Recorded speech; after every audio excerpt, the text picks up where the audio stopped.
Le Soleil et la mort, Tchernobyl et après. Enquête sur les conséquences de 20 ans de radioactivité.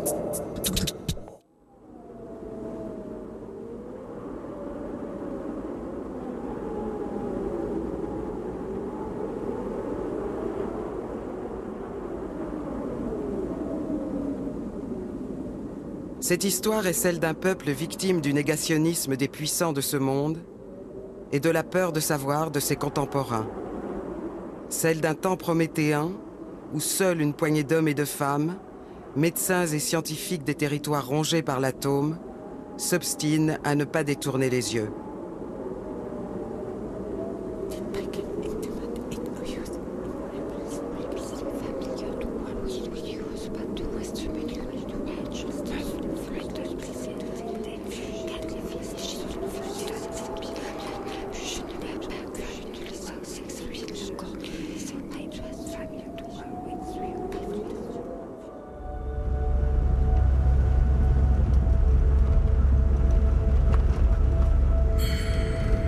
Narovlia, sud de la Biélorussie.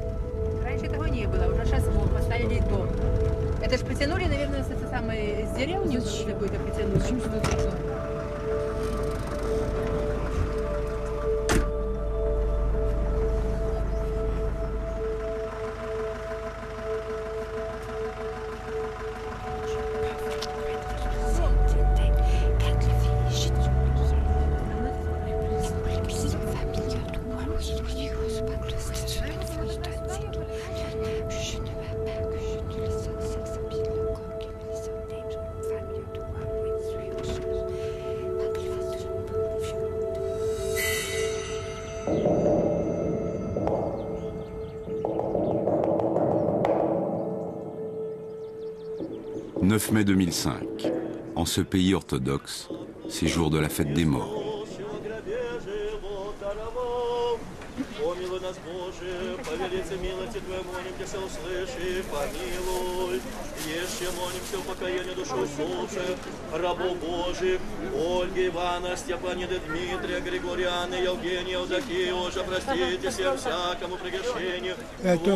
C'est mon fils.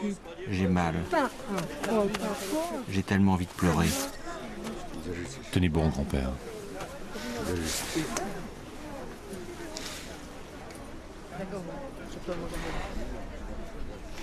Il avait 40 ans. Non, 38, grand-père. Oui, 38. J'ai tellement envie de pleurer. Mais je me retiens. Pourquoi est-il mort si jeune? Il est mort de quoi? C'est parce qu'il allait dans les zones contaminées. C'est à cause de la radioactivité. Il a travaillé dans la zone, à l'évacuation des gens. Il était tout le temps là-bas. Nous-mêmes, on a eu tort de ne pas faire attention. On aurait dû prendre nos enfants et partir sur le champ, mais nous ne savions rien. Personne ne nous a rien dit. Христос воскресе! Христос воскресе! Христос воскресе! Христос воскресе! Dieu seul sait qui est coupable. Ce qui est sûr, c'est que le gouvernement est bien plus responsable que nous. Pour ce pouvoir, les gens n'existent pas. Dans ce cimetière, on peut voir combien il y a de gens morts victimes de la radioactivité. La radioactivité joue son rôle, c'est sûr. Il y a beaucoup de malades. La vie des gens se raccourcit de moitié.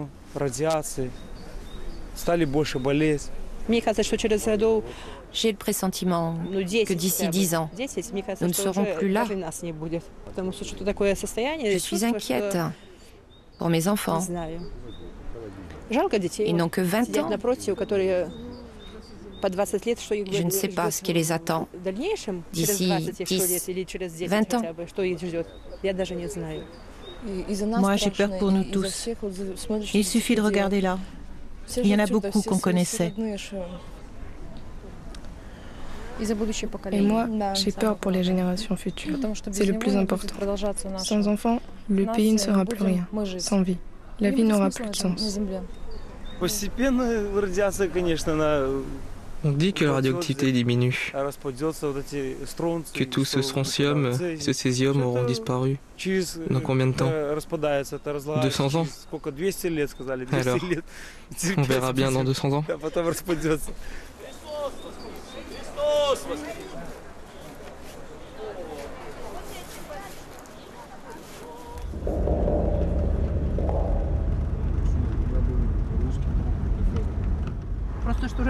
En dehors du jour de la fête des morts, il est interdit de venir ici. Nous n'avons l'autorisation qu'une fois par an. Je vais vous montrer l'endroit où on plantait des pommes de terre ce jour-là. Les enfants jouaient à côté de nous, dans le sable, le jour de la catastrophe. Maintenant, tout est couvert de mauvaises herbes. C'est là.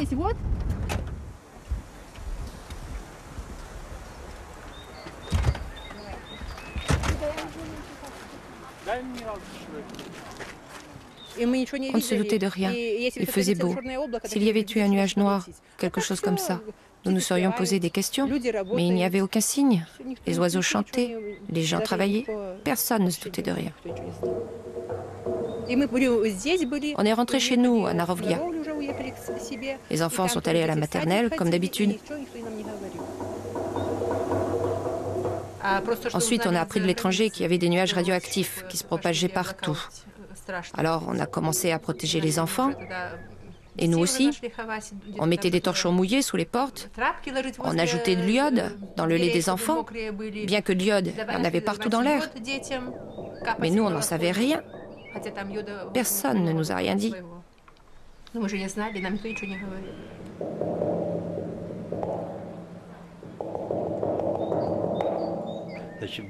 L'air était saturé de rayons gamma dans les premiers jours. Le seul moyen de s'en protéger était de rester à la maison sous abri. Surtout de ne pas laisser les enfants sortir. Cela n'a pas été fait. Toute la Biélorussie a été contaminée par l'iode radioactive. La prophylaxie consiste à prendre beaucoup d'iode stabilisé dans les premières heures. Ainsi, l'iode remplit la thyroïde et son excès s'évacue avec la radioactivité. Cette méthode permet de protéger la population quasi à 100%. Mais le problème, malgré mes recommandations du premier jour, c'est que les gens n'ont commencé à prendre de l'iode qu'après le 1er mai. Alors, à en croire les documents officiels, la prophylaxie a été faite, mais en réalité, les gens étaient déjà atteints. Les vieux dirigeants du Parti communiste, seul Gorbatchev, à leur tête était un peu plus jeune, étaient en plein marasme. Ils se sont réunis et ont pris la décision de garder le silence sur ces événements pour ne pas provoquer d'explosion sociale. Les gens du KGB étaient impliqués. Ils contrôlaient tout. Je suis bien placé pour le savoir. Quand je travaillais là-bas, toutes mes notes étaient récupérées le soir. Le ministre de la Santé était là. Et à sa demande, j'ai expliqué la situation. Il a appelé Moscou et a parlé à l'académicien Ilin. Il lui a dit « Notre académicien dit qu'il faut faire ceci et cela. » « Ah bon? Faut rien faire alors ?» On m'a dit de rentrer à l'Institut, de m'occuper des questions qui me regardaient et de ne pas semer la panique. Ce secret, ce silence était dans la tradition soviétique. Tout ce qui était en rapport avec la radioactivité, tout était secret parce que c'était directement ou indirectement lié à l'industrie nucléaire, à l'arme nucléaire.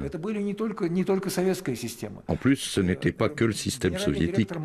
En août 86, Hans Blix, le directeur général de l'AIEA, l'Agence internationale de l'énergie atomique, a déclaré au journal Le Monde que si un accident comme celui de Tchernobyl se produisait chaque année, eh bien, l'industrie nucléaire serait capable de le gérer.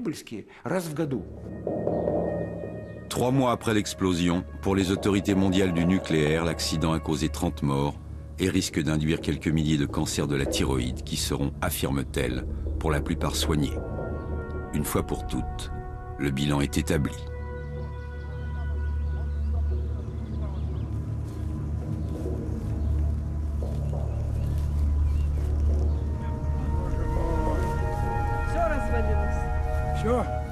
Tout est en ruine.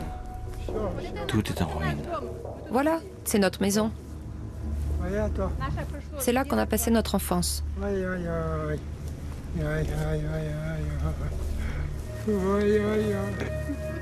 Ne pleurez pas, grand-père.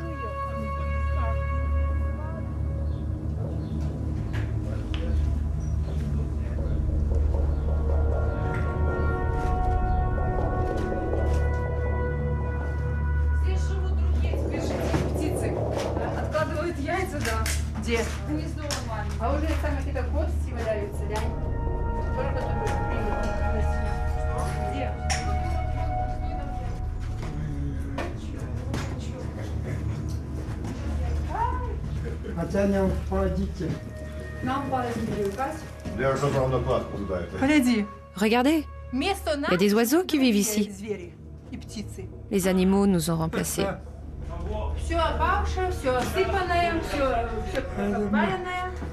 C'était ma maison.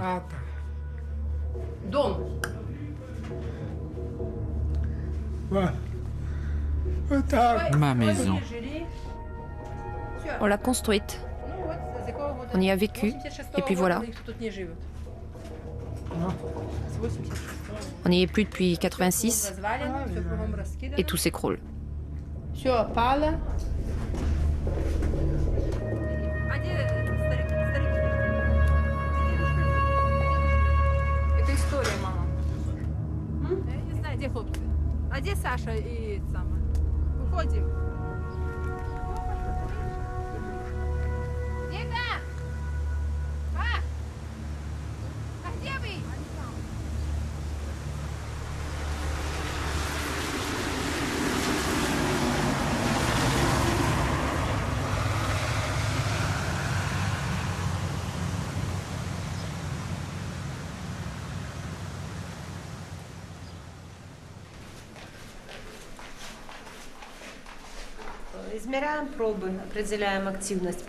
Nous enregistrons le taux de radioactivité de différents échantillons de terre, de végétaux et d'animaux. On nous amène des animaux sauvages tués dans la forêt. Nous étudions aussi le bois de ces forêts. Nous y allons pour faire des prélèvements de copeaux sur les arbres, pour en établir le niveau de radioactivité. Il y a de tout, du propre et du sale. Généralement, tout ce qui se trouve dans les 10 km autour de cette zone est contaminé. Moi aussi, je fais des mesures, en particulier pour le poisson. Et alors? Ce poisson est radioactif. Il vient de la zone de Massani. C'est un endroit très contaminé. Les échantillons biologiques montrent de très forts taux, localisés surtout dans les muscles. Et quelles sont les normes? Celui-ci a 600 becquerels.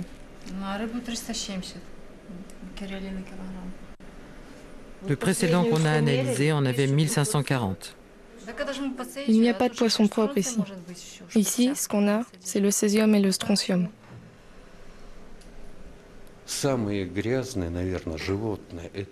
Les animaux les plus contaminés dans cette forêt, ce sont les sangliers.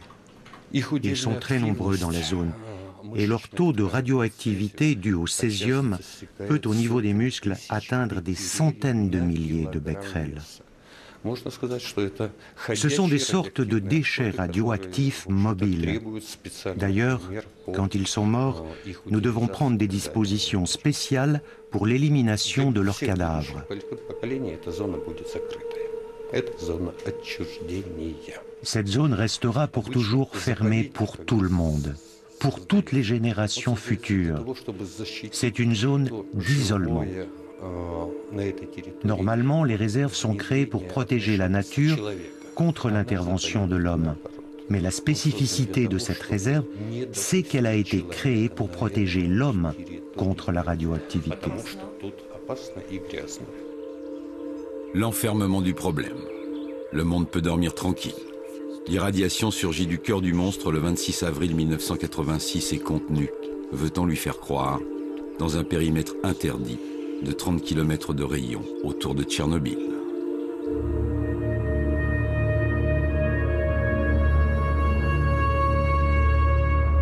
Ici s'arrête l'histoire officielle. Une autre, l'autre, commence.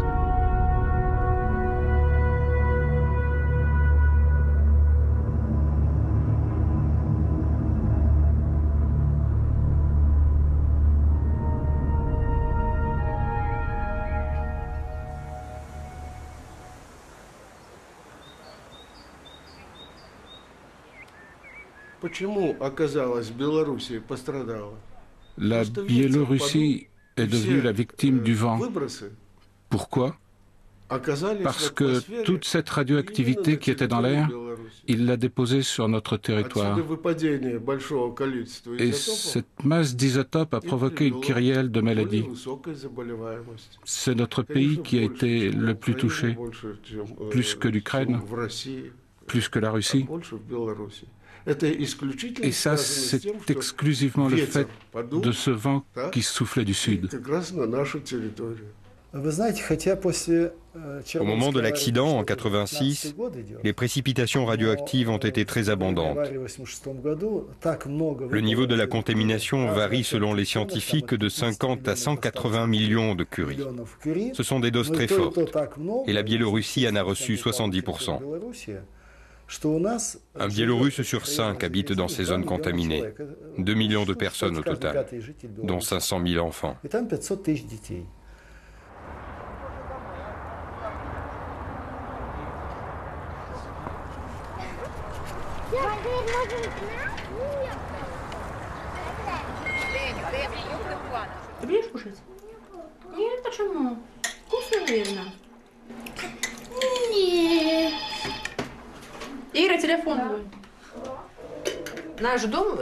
Presque tous les gens de cet immeuble viennent de Narovlia.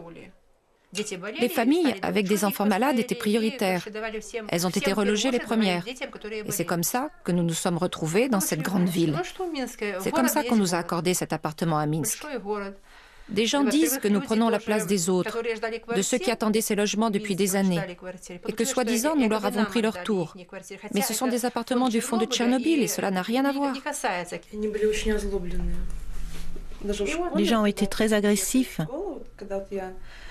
Quand nous sommes arrivés ici, les enfants à l'école, les garçons et les filles nous détestaient profondément, nous, les évacués de Tchernobyl. Pas d'amitié possible, pas le moins de signe de respect.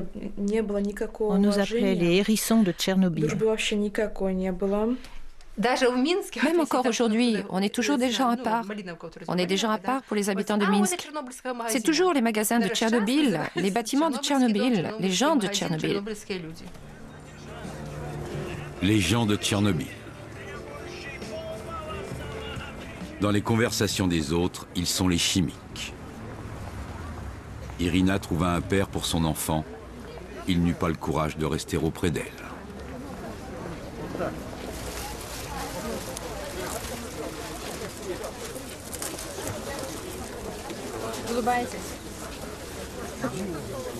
Au travail, au marché, dans les transports, ils cachent leur origine et leur mésaventure.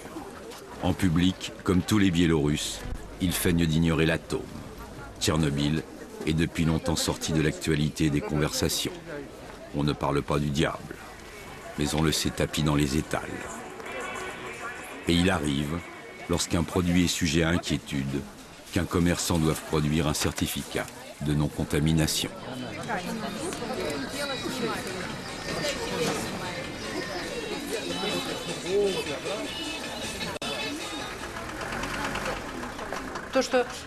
Nous sommes de plus en plus malades. Ma fille Irina est sans cesse malade. Mon fils Sacha aussi. Il est malade du cœur. Et moi, je souffre le martyre, des articulations, des bras et des jambes. On ne m'a pas dit que j'avais un cancer de la thyroïde. On m'a dit, comme on dit à une petite fille, que j'avais une grande quantité de ganglions et que ces ganglions étaient prêts à développer un goitre sur le côté droit. L'opération a eu lieu le 26 juillet 1995. C'était le jour de mon anniversaire. J'avais 13 ans. C'était le cadeau du ciel, entre guillemets.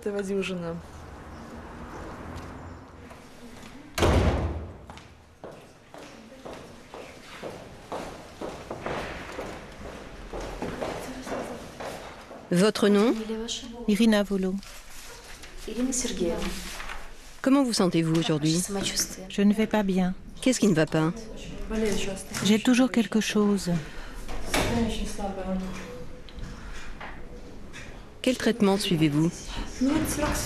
Je prends de la thyroxine 25 mg. 25? Dans mon dossier, c'est marqué 50. Qui a diminué la dose? Je l'ai fait de moi-même. Je me sentais mal avec 50 mg. Je n'avais pas assez de médicaments. Et puis mon fils est tombé malade. Je ne pouvais pas bouger. C'était impossible de venir vous voir. Alors je l'ai fait moi-même. Bon, à partir de demain, vous reprenez vos 50 mg. Parce que je pense que vos troubles s'expliquent par le fait que vous avez baissé la dose. On verra quelle dose fixer après vos analyses. Maintenant, vous passez au bureau 217 pour une échographie. Dans la Biélorussie d'aujourd'hui, il y a plus de victimes du cancer de la thyroïde que dans le monde entier. Le professeur Dimitrouk a opéré plus de 2000 enfants du cancer de la thyroïde. En plus, il y a près de 8000 adultes, parmi lesquels des enfants de l'époque qui ont grandi. Le chiffre total de ces malades est de près de 10 000.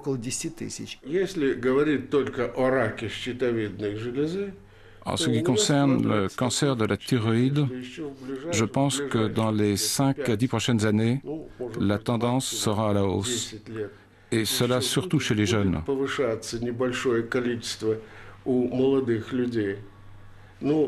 Je ne veux pas être pessimiste, car dans notre centre hospitalier, nous effectuons un travail de qualité.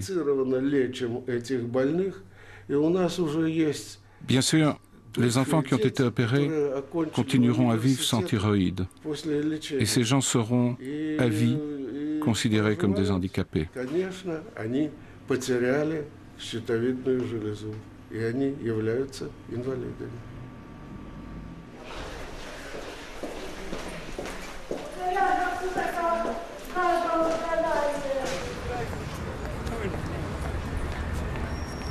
И Pour la majorité des gens en Biélorussie et dans le monde, le problème de Tchernobyl n'existe plus. Il y a eu des cancers de la thyroïde et maintenant, tout devrait aller bien. En fait, ce n'est que 15 ans après la catastrophe que des effets sensibles commencent à se manifester. Cela correspond notamment à l'expérience d'Hiroshima. Nous sommes à la fin de cette période de latence et c'est maintenant que d'autres maladies vont commencer à apparaître. Ces formes latentes ne sont dépistées qu'au prix d'une recherche minutieuse, avec les moyens que donnent la biopsie et l'échographie. On ne peut pas faire ce dépistage, je ne parle pas seulement de la thyroïde, mais de toutes les formes de cancer, sur la totalité d'une population. Il faudrait pour cela mettre en place des projets internationaux qui seraient aussi d'une grande utilité pour l'humanité et son avenir. Malheureusement, ce que je constate, c'est une baisse d'intérêt général pour ces problèmes. Le cancer de la thyroïde, simple sommet de l'iceberg des pathologies qui s'annoncent. Une raison fondamentale pour les autorités mondiales du nucléaire de s'accommoder du régime néo-communiste biélorusse. La propagande de son dictateur omnipotent, Alexandre Loukachenko, est celle de l'URSS de toujours. Le pays ne doit connaître qu'un présent radieux et des lendemains qui chantent. Impossible ici d'évoquer la menace croissante de l'atome. La thèse officielle est celle du recul de l'irradiation et de la reconquête des terres évacuées au lendemain de l'explosion. Les jours anniversaires de la catastrophe, la population est priée de vaquer à ses occupations comme si de rien n'était. Et rares sont les déplacés de la zone qui se hasardent à réclamer publiquement leurs droits. Car d'avance, la réponse des autorités est connue.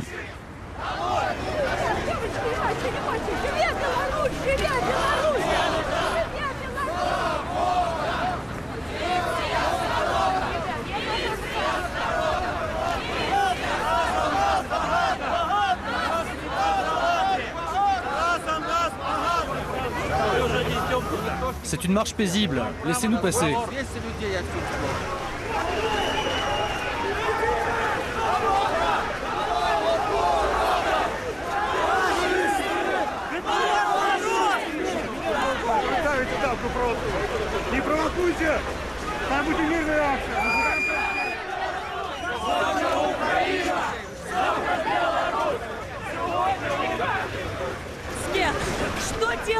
Cela fait 12 ans que ça dure. Mon Dieu, le monde entier, aidez-nous, faites quelque chose. Ce n'est pas possible de vivre ça. C'est la première fois que l'anniversaire de Tchernobyl se passe comme ça. C'est notre douleur, notre peine. Les politiciens sont un cauchemar. Je ne sais pas, je ne sais pas. Regardez, tous les privilèges que nous avions ont été annulés. Tous ceux qui sont là viennent de Tchernobyl. Qu'il soit maudit ce régime qui commémore de cette manière le jour de la catastrophe. Regardez, nous sommes écrasés par ces gaillards en casque. Ce n'est pas possible de vivre comme ça. Quand est-ce que tout ça s'arrêtera? Je n'ai que mes vieilles mains et 70 ans. Et j'ai honte pour vous et pour ce pays. Voilà comment on célèbre l'anniversaire de Tchernobyl. Quelle honte! Quelle honte!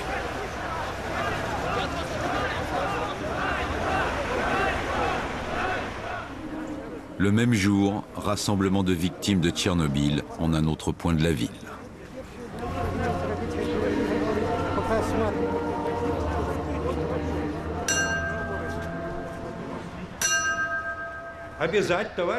Il faut exiger du président Loukachenko la restauration de la loi de 1992 sur la protection sociale des victimes de Tchernobyl, qu'il a fait annuler ensuite. Les gens meurent 10-15 ans avant de partir à la retraite. Ce sont surtout ceux qui ont été évacués, les habitants des villages. On dit « Dieu donne la vie, puis il la reprend ». Mais à cause de qui il la reprend? Parce qu'on ne laisse pas les médecins parler. On ferme tout simplement les instituts. On nous a même menacés, Nesterenko et moi, de nous priver de nos mérites et grades scientifiques parce que nous disions la vérité. Le plus grand danger aujourd'hui, c'est l'irradiation interne qui s'accumule dans les organismes. La cause, c'est les produits contaminés que les gens font pousser chez eux dans leur potager. Ne restons pas les bras croisés. Ne nous comportons pas en troupeaux de brebis qui se laissent tuer par la radioactivité. Gardons à l'esprit que la radioactivité est invisible, qu'elle n'a pas de goût.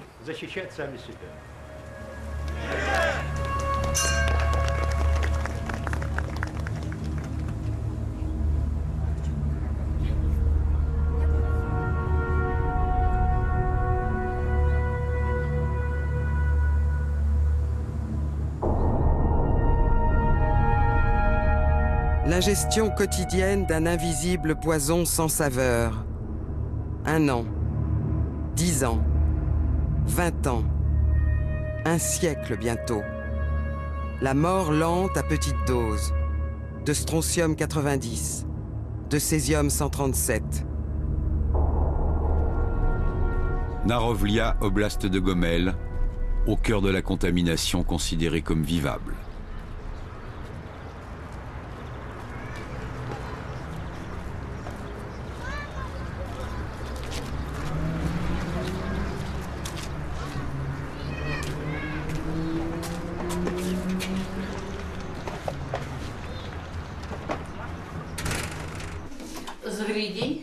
Cela vient de Gridny. De Gridny? Oui, je l'achète là-bas. Vous le vérifiez correctement, hein, parce que je le donne à mes enfants.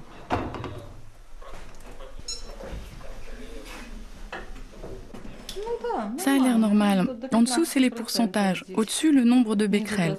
Jusqu'à 15%, c'est bon. Ça veut dire 25 becquerels par kilo. La norme maximum pour les enfants, c'est 37. Le certificat me suffit, pas la peine d'enregistrer. Si, c'est obligatoire d'enregistrer tous les résultats. Bon, votre lait est à 25 et quelques. Il y a un peu de radioactivité, mais ça va.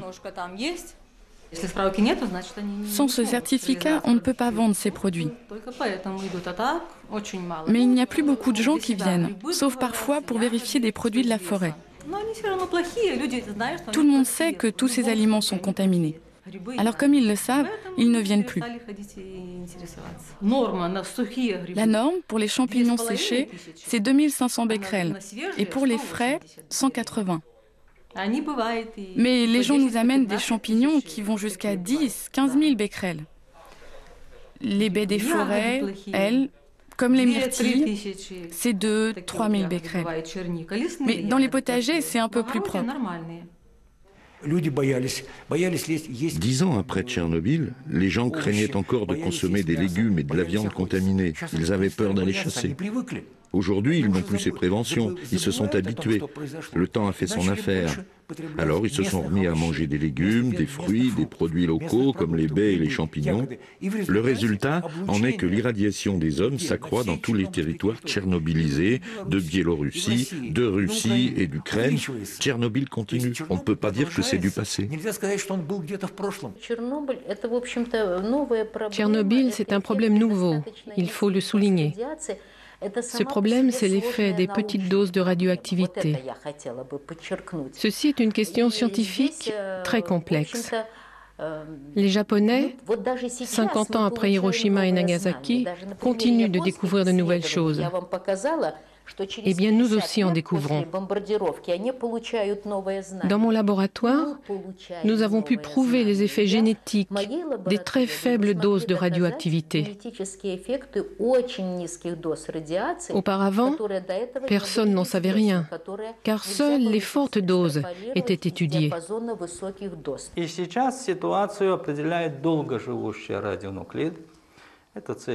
Aujourd'hui, la situation est déterminée par l'impact des éléments de longue durée de vie, tels que le césium-137, le strontium, les éléments transuraniques, auxquels on ne prête pas assez attention. Il faut bien voir que les hommes et les animaux vivent depuis plusieurs années maintenant dans une situation d'irradiation constante par les faibles doses de nucléides. Les agents radioactifs s'accumulent dans leurs organismes, ce qui accroît le risque pathologique. Alors certains organes et tissus sont exposés à un danger radioactif plus fort que les autres. Par exemple, les organes respiratoires. Nous respirons l'air qui contient les nucléides et les particules chaudes, donc le tissu respiratoire est l'une des cibles privilégiées de l'organisme. Même chose pour les voies digestives qui subissent davantage d'irradiation que les autres organes, car on consomme et on élimine les produits contaminés. Idem pour les reins et les organes urinaires. Le césium radioactif est responsable de 95% de l'irradiation de la population. Il se dissout dans l'eau, il s'infiltre dans la chaîne alimentaire très facilement. C'est cet élément qui représente le plus grand danger. Il faut 300 ans pour la désagrégation totale de ce radionucléide. Tant qu'il est dans la Terre, nous continuerons de manger des produits contaminés. Voilà plus de 15 ans que les équipes du Belrad, institut indépendant de contrôle de la radioactivité du professeur Nesterenko, relèvent le taux d'irradiation interne des enfants vivant dans les zones contaminées par les petites doses de césium, et qu'elles leur font suivre un traitement à base de pectine de pomme pour en réduire les effets. Dans ce district de Narovlia, le problème est présent pratiquement dans tous les villages. Il y a quelques années, c'est ici que nous avons enregistré le taux record. C'était de l'ordre de 7000 à 7500 becquerels par kilo chez 2 fillettes. Nous essayons de leur expliquer le danger de la radioactivité, mais c'est difficile parce que la radioactivité est invisible. Ils sont jeunes et leur organisme est encore résistant, mais cela peut produire des répercussions pour eux dans l'avenir. Je leur explique que cela ne ressemble pas à une explosion atomique qui détruit les villages et les villes, que cela détruit leur santé petit à petit. Nous essayons de leur faire comprendre cela avec des mots faciles.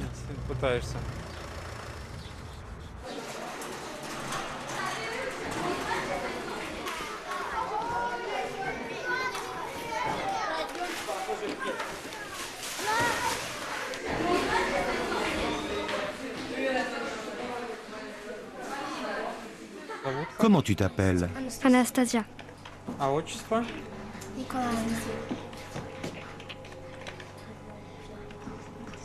Tu habites à Dobroš? Oui. La dernière fois, on t'a fait les analyses? Oui. Tu avais combien? Je ne m'en souviens plus. À mon avis, ça veut dire que tu devais en avoir beaucoup. On t'a déjà donné la poudre de pectine?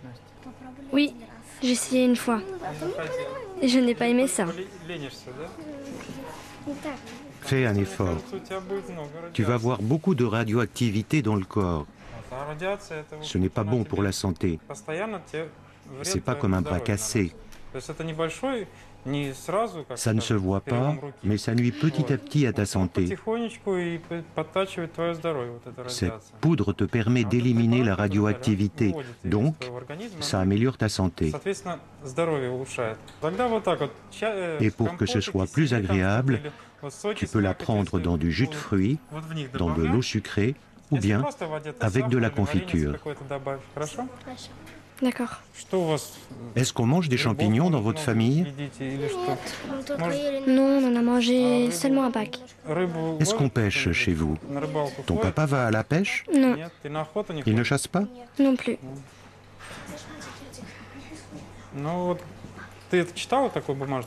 Tu as déjà lu cette brochure? Il faut la lire et faire vraiment ce qui est écrit. Il ne faut pas manger de champignons. Il faut que tu t'en passes. Voilà. Tu as 59 becquerels. C'est beaucoup. La norme, c'est jusqu'à 20. Toi, c'est 3 fois plus que la norme. Il faut absolument que tu prennes ce traitement. D'accord ?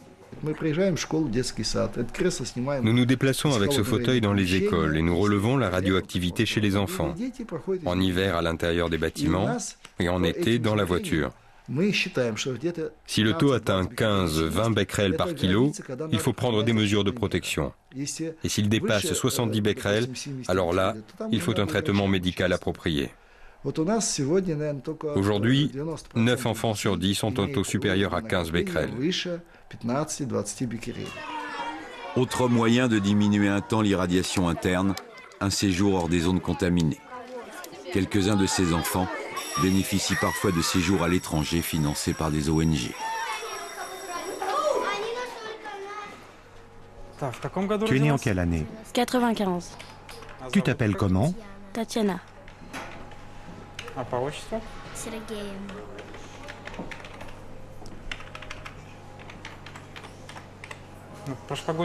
Vous avez mangé tous les champignons de l'année dernière? Non, pas tous. Ceux qui restaient, on les a congelés. Je vois que vous êtes prévoyant. On en a fait des conserves aussi. Et depuis ton retour d'Italie, tu en as remangé? Dans la soupe. Est-ce que vous les ramassez dans un seul endroit? Oui, on les ramasse dans la même forêt. Alors il faut vérifier le taux de radioactivité de ces champignons. Et s'ils sont propres, il faut continuer de les cueillir dans cette même forêt et éviter les autres.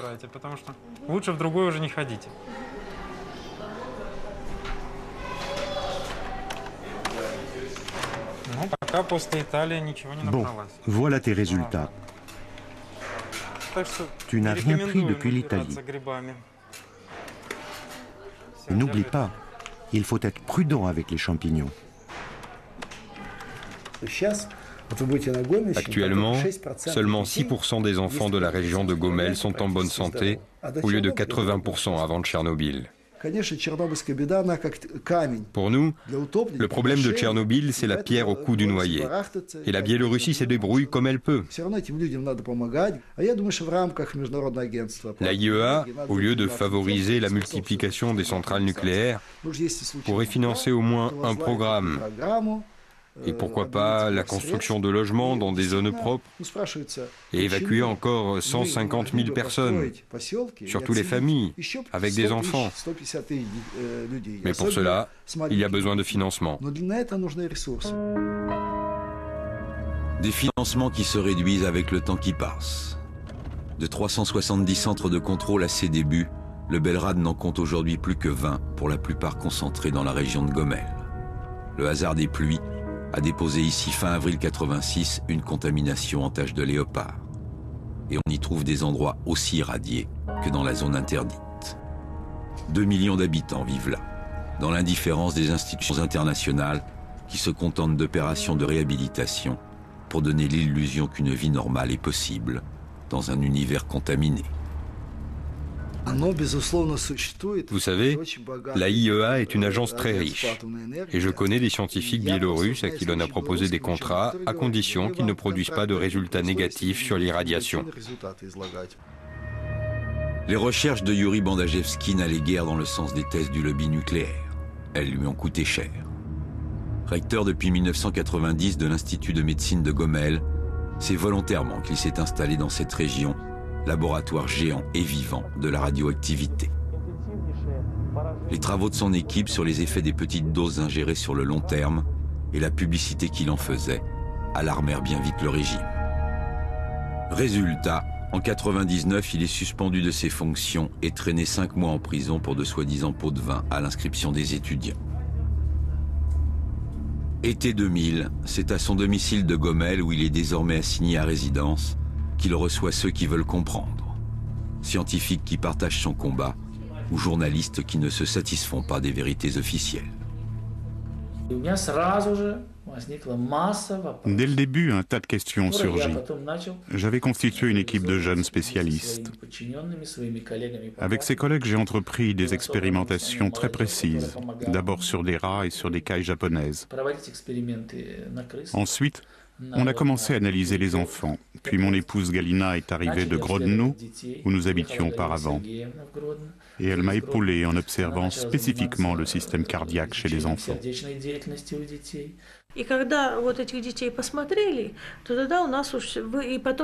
Nous avons commencé par faire des relevés du niveau de radioactivité chez ces enfants. Nos recherches ont démontré qu'il existait un lien entre les modifications des cardiogrammes et l'accumulation du césium dans l'organisme. Ensuite, nous avons procédé à des expériences sur les animaux et sur les organes de malades décédés, des jeunes gens qui mouraient subitement ou à la suite de diverses maladies. Et nous sommes parvenus à la conclusion que le cœur accumule sélectivement le césium. On peut dire que le cœur est le second organe, après la thyroïde, pour l'accumulation de ce radionucléide. Le facteur césium n'existe pas dans le répertoire des causes de décès. C'est pour cela que nous proposons que soit créée une spécialisation hospitalière de cardiomyopathie toxique, pour que soit mis en évidence ce facteur césium. Y parvenir, ce serait une révolution dans le monde médical de ce pays.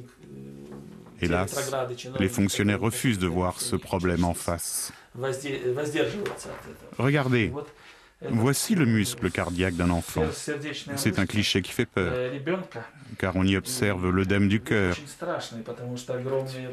les cellules mortes, le myocarde. Et toute la structure indique que ce cœur ne peut pas fonctionner. Combien de temps un enfant peut-il survivre avec ce cœur? Il ne peut pas vivre longtemps. Il n'a vécu que quelques heures. Les problèmes du cœur partent du rein. C'est à partir du rein que le césium radioactif endommage le système cardiovasculaire. C'est le rein qui est chargé de l'élimination du césium dans l'organisme. C'est donc le premier organe à se trouver affecté. Le processus est le suivant. Les néphrons meurent, la fonction de l'élimination des reins est déséquilibrée. Par conséquent, les particules nuisibles restent dans l'organisme et le césium se diffuse dans d'autres organes, notamment le cœur.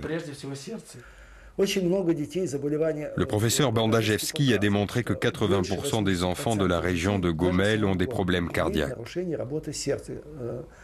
Sur les électrocardiogrammes, on observe aussi bien des extrasystoles que des tachycardies à cause des radionucléides présents dans leur organisme.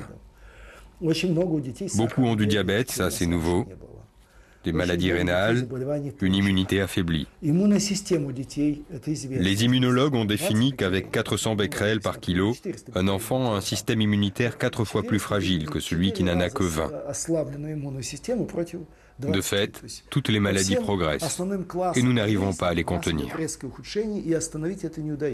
Si nous ne prenons pas de mesures sérieuses pour protéger les organismes, si nous persistons à ne pas prendre au sérieux la situation créée par la concentration de césium, aussi bien chez les enfants que chez les adultes, et surtout la concentration de césium dans l'organisme de nos femmes enceintes, eh bien, je peux l'affirmer, ce sera la catastrophe. Oui, la catastrophe. Qu'est-ce que cela veut dire? Cela veut dire ce que cela veut dire. Que les enfants conçus avant l'explosion de la station nucléaire de Tchernobyl et qui sont nés après, puis qui ont grandi et se sont développés dans les conditions post-Tchernobyl, marquées par le facteur césium, ont atteint aujourd'hui l'âge de la reproduction. Cela veut dire que la situation est critique.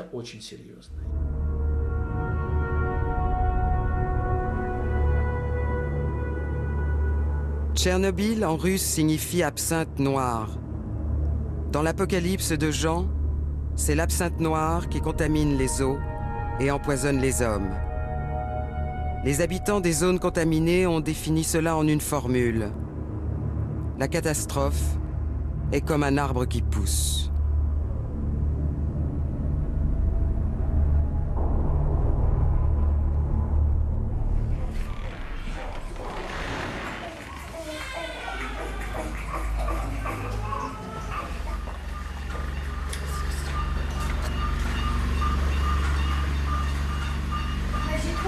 Ici, nous avons 2 enfants. Celui-là a de nombreux dysfonctionnements génétiques. Il est atteint d'une hydrocéphalie innée et il n'a pas de rein. On lui en a mis un artificiel. Celui-ci aussi est atteint d'une hydrocéphalie. Aucun des 2 n'est viable.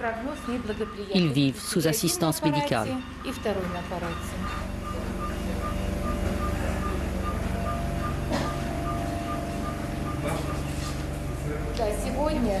Quant à cet enfant, il est arrivé aujourd'hui en état de mort clinique. Pendant 30 minutes, on lui a fait de la réanimation et le cœur s'est remis à fonctionner. Actuellement, il est en post-réanimation. Ses poumons sont ventilés artificiellement.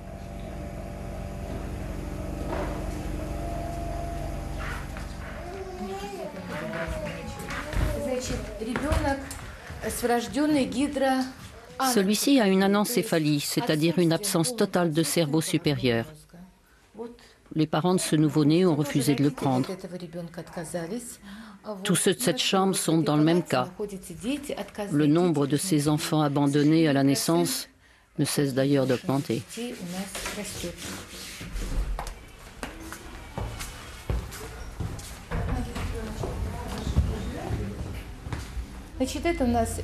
Voici un autre cas très lourd. C'est un bébé qui a une hépatite innée. Nous lui avons fait 3 transfusions sanguines intégrales. C'est une vraie douleur pour nous. Nous ne pouvons pas l'aider comme nous l'aurions voulu. Je n'ai peut-être pas le droit de lier ça à Tchernobyl, mais je constate que le nombre de maladies, de dysfonctionnements génétiques augmente tous les ans. Les enfants à l'immunité affaiblie sont de plus en plus nombreux, de même que ceux qui ont des hépatites que nous ne pouvons pas expliquer. En plus, ce sont des pathologies qui se développent chez l'enfant dès le stade fœtal. Nous avons beaucoup de mal à lutter contre cela. Je le redis, j'ai peur de lier cela à Tchernobyl, parce que je ne veux pas faire de politique, mais on constate de plus en plus d'enfants malades.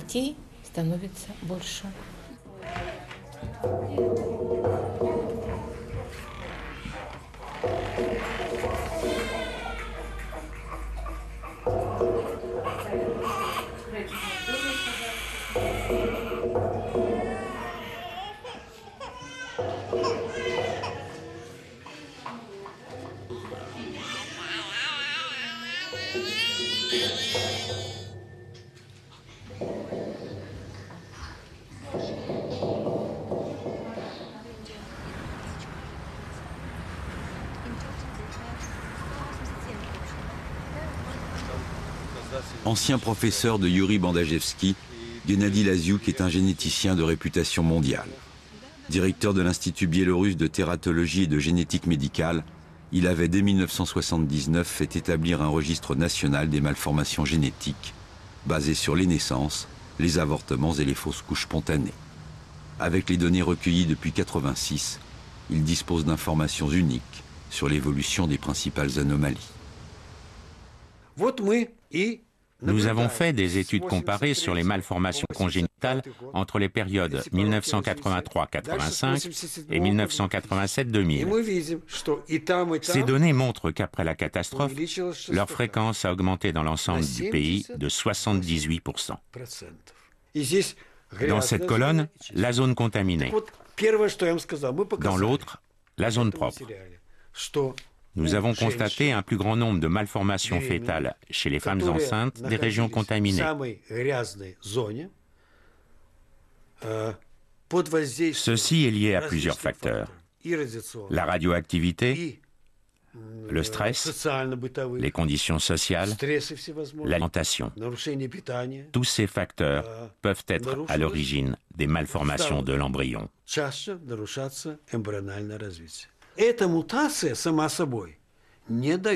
L'anomalie génétique en elle-même n'est pas suffisante pour provoquer la malformation congénitale. Celle-ci n'est qu'en germe. Mais il suffit qu'une femme enceinte, portant en elle ce risque mutagène, soit exposée à des facteurs négatifs, dont la petite dose de radioactivité, pour que la mutation, jusque-là latente, se réalise. Vous comprenez ce que je dis? Les petites doses sont justement dangereuses parce que nous ne les considérons pas comme dangereuses. Institut biélorusse de génétique et de cytologie. Elle n'a jamais ouvert la bouche. Comment il mange?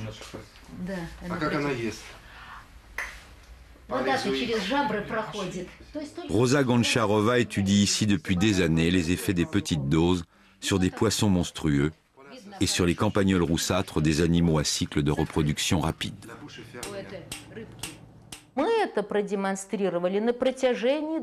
Nous avons fait des études sur 20 générations de rongeurs sauvages qui vivent dans l'environnement contaminé de nos forêts.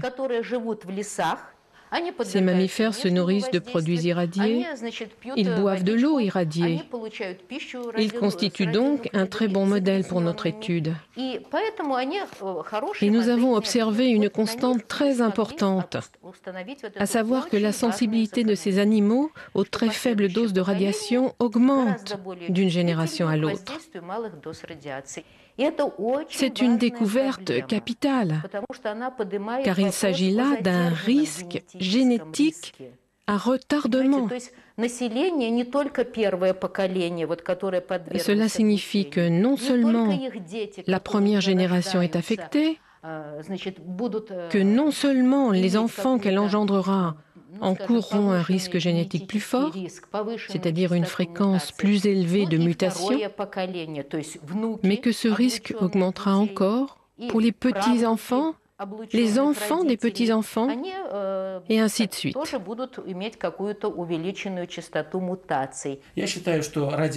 Il est important de rendre le système mère-enfant imperméable au césium pour éviter des malformations transgénérationnelles.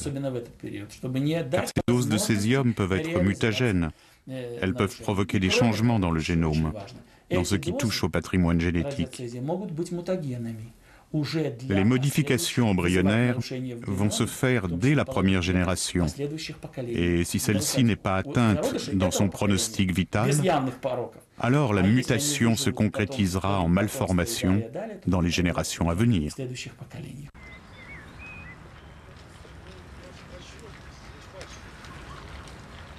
L'effroyable interpellation du futur. Le risque qui augmente à mesure du temps qui passe, ce temps censé réduire les effets de la radioactivité. Le temps, ennemi principal, allié du monstre invisible. Prémisse à l'orphelinat de Gomel.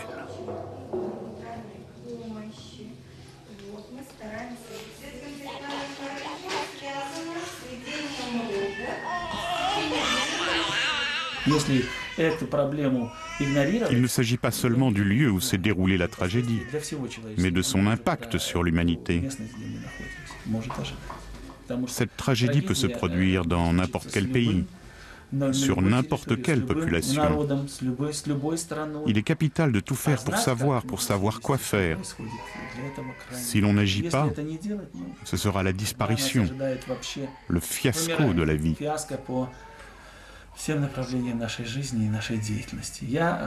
Moi, en tant que médecin, je ne veux pas m'y résigner. Jusqu'à mon dernier souffle, je m'attellerai à cette tâche. J'y consacrerai toutes mes forces tant que la situation l'imposera. Il m'est impossible de garder le silence. Puisqu'il est impossible à Yuri Bandajevski de garder le silence, on l'y réduit. Assigné à résidence, privé de passeport, dans l'attente imminente de son procès, il est absent au symposium international de l'OMS, l'Organisation mondiale de la santé. Cette institution de l'ONU y tire là sous la houlette de l'Agence internationale de l'énergie atomique le bilan de Tchernobyl 15 ans après l'explosion, en présence des deux mondes du nucléaire, occidentaux et russophones, contestataires et tenants des thèses officielles, scientifiques soucieux des faibles doses et ceux qui les ignorent. Le ton d'emblée est donné par l'exposé introductif du représentant de l'AIEA. Tchernobyl a causé environ 30 morts suite aux lésions causées par 200 sieverts cliniquement attribués à l'exposition aux radiations. 2000 cancers de la thyroïde chez l'enfant. À ce jour, aucune preuve validée internationalement par les départements de santé ne les a directement attribués. Je le souligne, à l'exposition aux radiations de Tchernobyl. Voilà l'idéologie avec laquelle l'AIEA aborde Tchernobyl. C'est une conclusion politique. C'est la conclusion de personnes qui représentent des gouvernements, qui ne veulent pas voir les conséquences évidentes de Tchernobyl. Augmentation des avortements spontanés, augmentation de la mortalité du nombre des nouveau-nés malades, des altérations génétiques et des malformations congénitales, multiplication des cancers, développement mental ralenti, croissance des maladies psychiques, altération du système immunitaire et modification de l'état hormonal, maladie du système cardiovasculaire, croissance anormale des enfants, convalescence ralentie et vieillissement accéléré. Considérez au moins cette liste, au moins.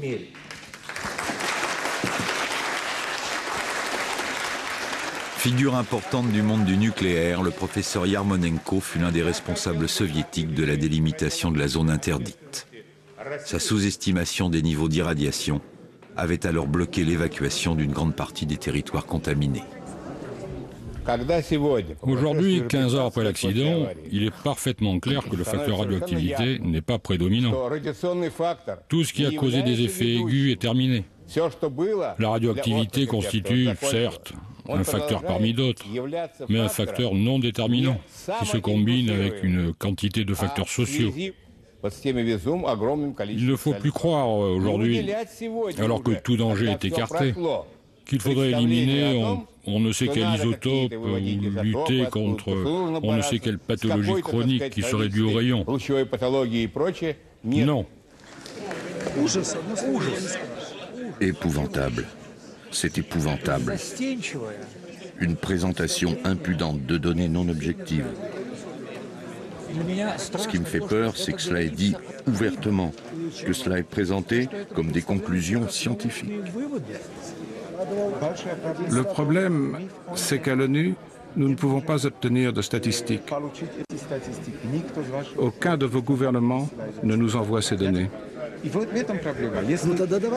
Alors c'est nous qui allons vous les donner. Sans statistiques officielles, nous ne pouvons rien faire à l'ONU. Ni la Russie, ni l'Ukraine, ni la Biélorussie ne nous transmettent d'informations. Alors je vais vous donner l'exposé du professeur Bandajevski. Vous savez que son procès est en cours. Je sais très bien. Nous, par exemple, nous avons présenté des rapports à Moscou. Nous faisons des tests de longue durée en introduisant de faibles doses de césium. Sur qui? Des animaux, des rats. Moi, madame, j'ai passé ma vie à expérimenter. Les altérations sont possibles. Non, il ne doit pas y en avoir. Et si vous en trouvez, vous devez expérimenter 10 fois. Car vos expériences contredisent les auteurs classiques. Comprenez-le une fois pour toutes. Comprendre quoi, puisque nous l'observons? Observez-le 10 fois. Nous l'avons observé 10 fois. Non, ce n'est pas possible. Regardez-moi dans les yeux. Eh bien, je vous regarde. Nous avons fait des publications. Aucune importance. Nous demandons qu'on nous réfute alors. À quoi bon vous réfuter? Ce dont nous parlons, c'est de l'irradiation interne. Interne ou externe, c'est la même chose. J'ai analysé un tas de publications sur les effets des faibles doses. Forte ou faible, cela n'a aucune importance. Une ignorance radiologique aussi insensée est inadmissible chez des médecins. Eh bien, vous allez entendre parler des faibles doses par l'académicien Gradinsky et aussi par Alice Stewart, une scientifique américaine renommée, qui en parle elle aussi. Une excellente scientifique d'ailleurs, qui s'y connaît et n'est pas aussi ignorante que vous. Stewart ou pas Stewart, cela ne change rien. Oui, et Yarmolenko, pas Yarmolenko, aucune importance. L'important, c'est que les enfants meurent à cause des faibles doses.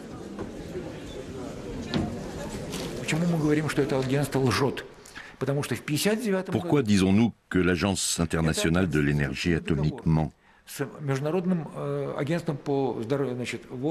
Eh bien, tout simplement parce que, en 1959, cette agence a signé un accord avec l'OMS stipulant que cette même OMS était tenue de ne publier aucune information susceptible de nuire à l'AIEA.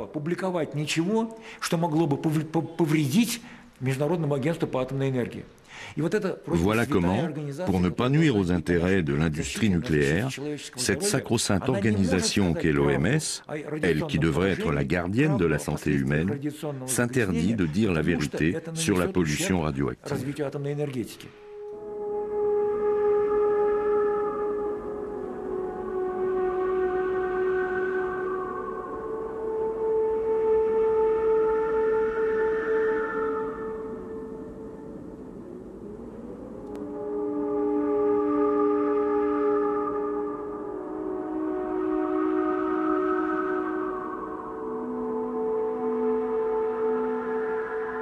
Staline disait, le problème existe quand la personne existe.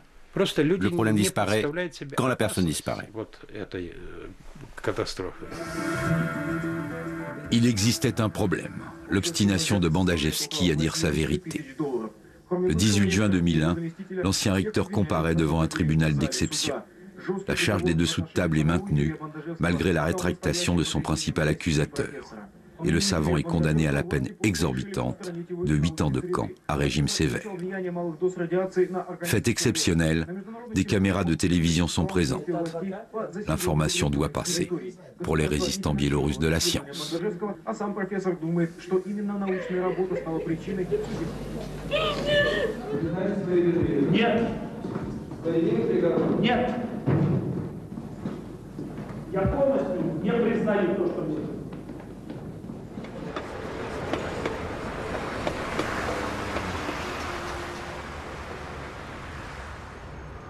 Irina Makovetskaya est la seule journaliste biélorusse qui eut le courage de couvrir de façon indépendante l'affaire Bandajevski.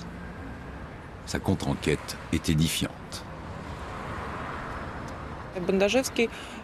Bandajevski avait participé à un audit de l'Institut d'endocrinologie, destiné à vérifier les fondements de certains travaux scientifiques qui y étaient effectués.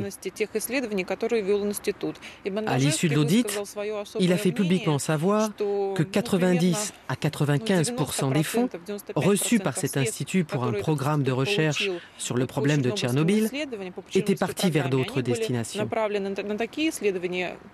J'ai écrit là-dessus un article qui posait la question suivante. Dans quelle poche vont les profits du glas de Tchernobyl? D'après moi, c'est tout un symbole. Bandajevski a révélé un détournement de fonds commis par d'autres, et au final, c'est lui qui a été accusé de la même chose. À la suite de cet article, Irina Makovetskaya fut condamnée à une forte amende et son journal ne trouva plus d'imprimeur en Biélorussie. C'est dans les colonnes d'un organe de presse édité en Russie et diffusé hors des réseaux officiels qu'elle put donner à ses lecteurs biélorusses son analyse des raisons de la condamnation de Yuri Bandajevski. Avec les résultats de ses recherches, il avait réussi à atteindre l'opinion publique mondiale. Or, ces opinions étaient en contradiction avec la position officielle du président du pays, selon laquelle tout se passe bien chez nous. Et voilà que le recteur de l'Institut de Gomel annonce dans le monde entier que ça ne va plus, que l'État ne protège pas suffisamment sa population contre la radioactivité et qu'il pratique ainsi une sorte de génocide. Je pense que là est la raison principale. Je n'exclus pas non plus le facteur de l'AIEA. Nombreuses sont les centrales nucléaires qui fonctionnent dans des pays occidentaux, en France, en Allemagne, etc.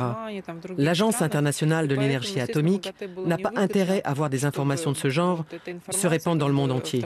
Je n'exclus donc pas la possibilité que l'AIEA puisse être l'initiatrice de cette affaire. Après l'arrestation de Bandajevski, le travail sur la radioactivité et ses conséquences a été stoppé net à l'Institut. L'établissement a changé de profil. C'est désormais une structure commercialisée avec des étudiants étrangers qui payent leurs études. Les travaux scientifiques qui y sont réalisés maintenant sont à 100 lieues du problème de Tchernobyl.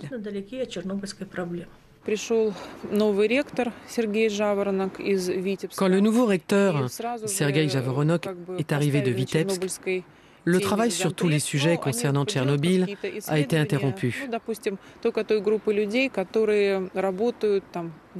Désormais, les recherches relatives à l'irradiation se poursuivent uniquement sur les gens qui travaillent dans les forêts et les techniciens qui ont un contact quotidien avec la radioactivité dans la zone contaminée. Mais les recherches sérieuses sur l'impact de l'irradiation dans les organismes que Bandajevski menait sont arrêtées. Et son équipe démantelée. Pour le nouveau recteur, l'ordre du jour et le retour à l'ordre. Nous collaborons avec les Japonais, avec les Allemands également. Nous collaborons avec l'Agence internationale de l'énergie atomique, la France et d'autres pays. Vous savez, les scientifiques de renommée internationale ne se permettent pas de faire des conclusions hâtives et non vérifiées. Et nous pouvons dire aujourd'hui qu'il y a beaucoup d'informations non prouvées sur les effets des petites doses de radioactivité. Ici, dans cette ville, il y avait un institut de médecine radiologique où la question des doses n'a pas été abordée correctement.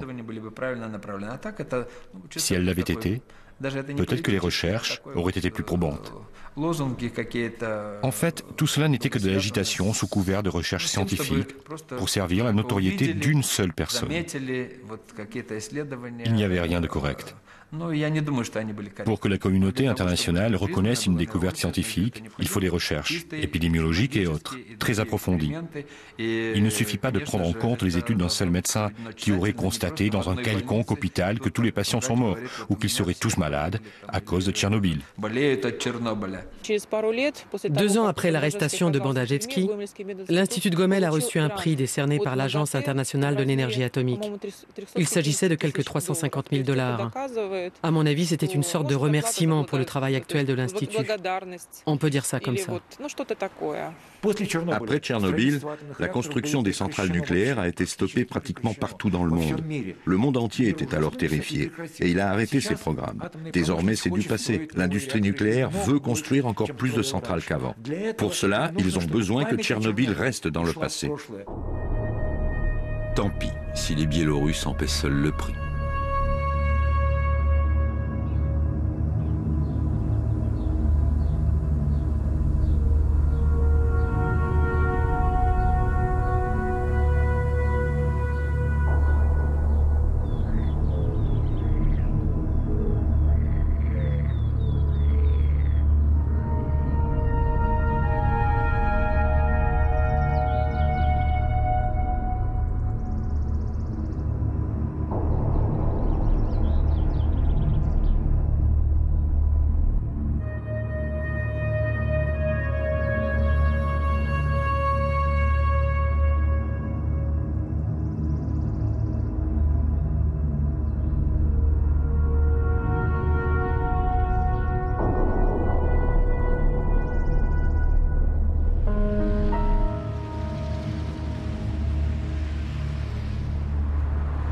Les Biélorusses qui, pour l'avenir de l'économie nucléaire, doivent impérativement rester seuls dans le secret des petites doses, de leur mort lente et des mutants qu'ils engendrent toujours plus nombreux.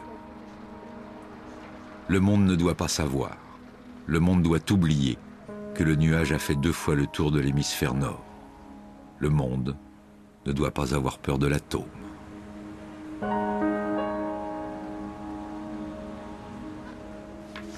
Les Biélorusses seuls y sont autorisés.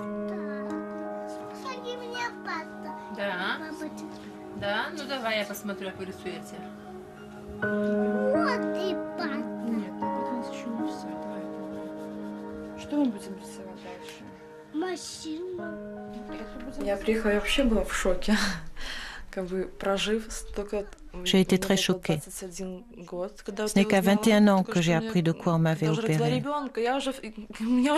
J'avais déjà un enfant. Jusque-là, on m'avait dit que c'était un ganglion qu'on m'avait enlevé. Si j'avais su, j'aurais sans doute agi autrement. J'ai vécu dans cette ignorance. J'ai pris le risque d'avoir un enfant puisque je ne savais rien. Mais bon, depuis j'ai pardonné à maman de me l'avoir caché. J'ai dépassé cela. Je sais que si mon enfant a quelque chose, je ne lui cacherai pas la vérité. Même si c'est quand il aura 13, 14 ans, je trouverai les mots pour lui dire.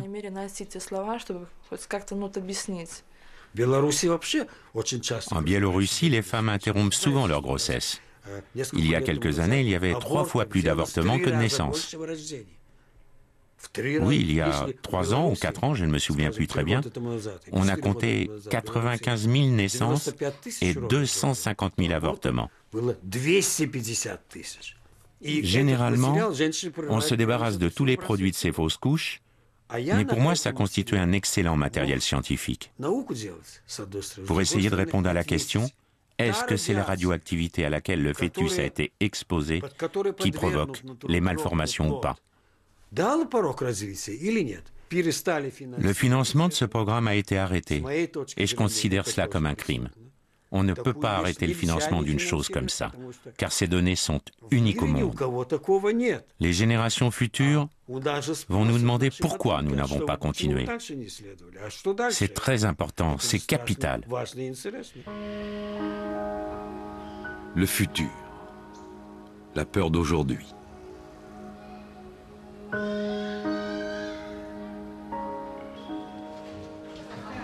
Orphelinat de Minsk, à 400 km des régions irradiées. Depuis Tchernobyl, la Biélorussie est le premier pays d'Europe pour les abandons d'enfants à la naissance. Le présent, déjà victime du futur.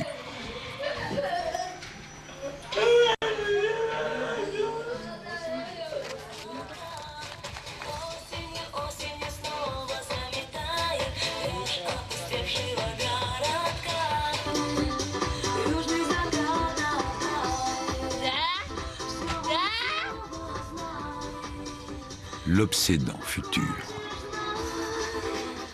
La durée moyenne de vie des hommes biélorusses était de 72 ans avant Tchernobyl. Aujourd'hui, elle est de 58. Quant aux femmes, même si elles vivent un peu plus longtemps, c'est la même chose pour elles. La diminution est également de 12 à 14 ans. Les enfants qui ont été irradiés vivront encore moins longtemps. Selon les démographes, si rien ne change, la Biélorussie va perdre 2,5 millions d'habitants. C'est un chiffre supérieur à nos pertes pendant la Seconde Guerre mondiale. Elle s'était élevée à 2 200 000 personnes. Ça fait peur. Quand je vois quelles sont l'espérance de vie et la santé de notre population, j'ai même peur de faire des pronostics pour 2050.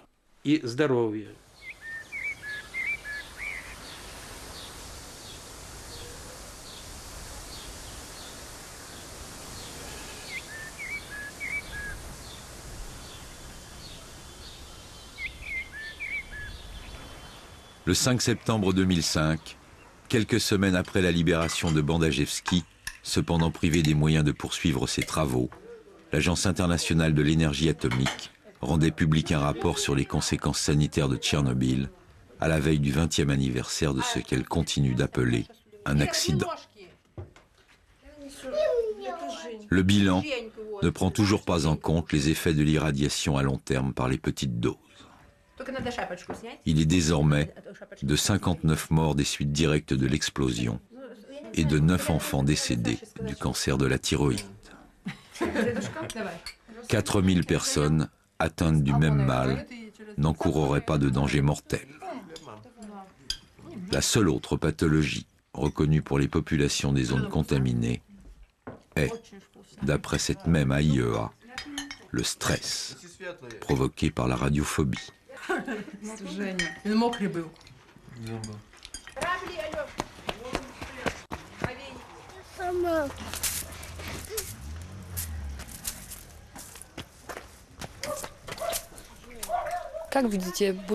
Comment vous voyez l'avenir de vos enfants et d'Eugenia, votre petit-fils? C'est cela qui me fait le plus peur. C'est pour ce petit bout, mon petit-fils, et pour mes enfants que j'ai le plus peur. Et qu'est-ce que je peux faire? Je ne sais pas. Je n'en sais rien. L'avenir le montrera. On verra ce qu'il y aura. Quelle sera sa santé dans l'avenir, mais pour l'instant, la santé de mon petit-fils, ça va.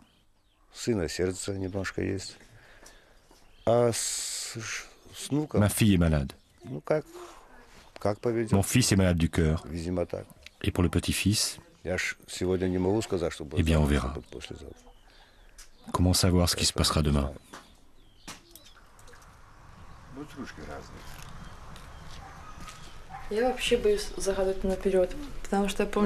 J'ai peur de faire des projets à long terme.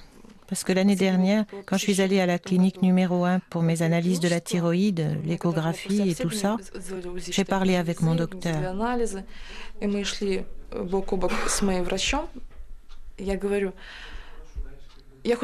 Je lui ai demandé si j'allais vivre encore 20 ans. Elle n'a rien répondu. Alors je lui ai demandé peut-être 10, 15 ans.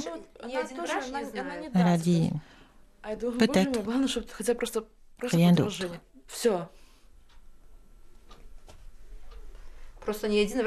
Aucun médecin ne te dira combien de temps tu vas vivre. On vivra ce qu'on vivra. Plus ou moins longtemps, c'est le destin qui le dira. On n'y peut rien. Qui vivra verra. Il nous reste l'espoir.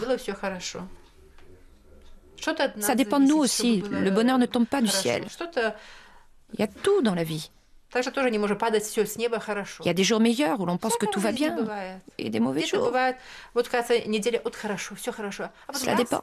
Il faut bien continuer à vivre. C'est comme le zèbre. Une fois rayure blanche, une fois rayure noire. Oui, ça ira, ça va aller.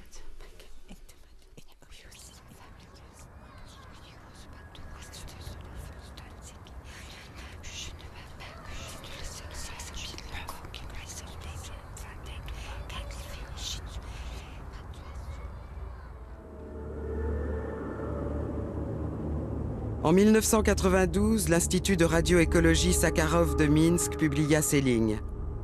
Une explosion nucléaire survint dans la nuit du 26 avril 1986 à Tchernobyl.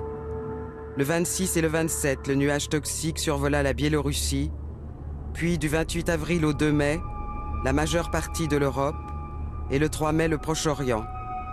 Le 4 mai, il était en Chine, le 5 en Inde, les 5 et 6 en Amérique du Nord. En une semaine, Tchernobyl devint un problème pour le monde entier.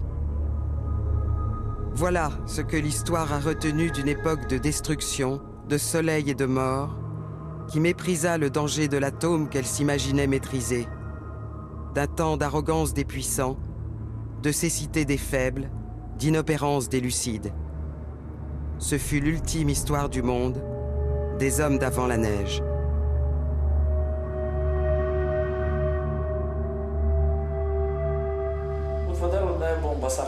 On n'a fait qu'une fois l'essai de la bombe à hydrogène. Une fois suffit pour tout le monde, tellement c'était fort. Imaginez les dégâts si on laisse libre cours à l'atome nucléaire. Imaginez même un monde où il n'y a plus rien, privé de cette énergie, et mettez la vie humaine dans la balance. Oui, la vie humaine, pas les intérêts mercantiles, pas les profits, pas la dictature des chiffres. C'est la vie humaine que je défends.